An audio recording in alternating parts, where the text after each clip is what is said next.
काहे मचल बाटे शोर।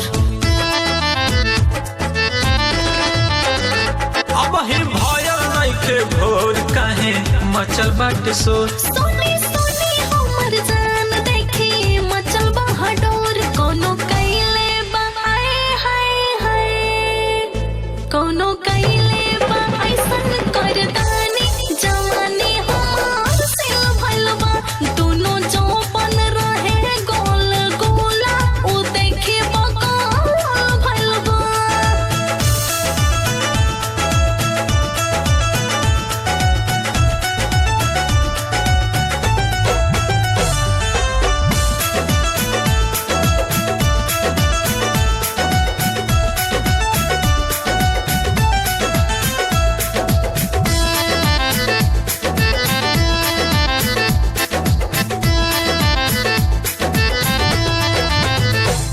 ना ओस पड़ल ना पाला कौना बाती के हाला।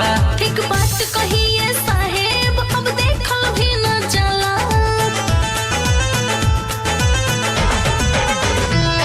ना ओस पड़ल ना पाला कौना बाती के हाला।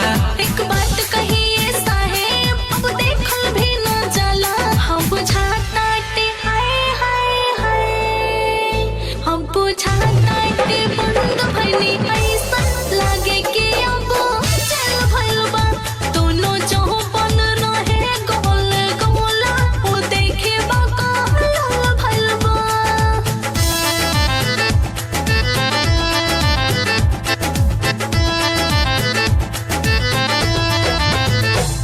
पहिले बा कौन मजा देखले बा सबके साजा।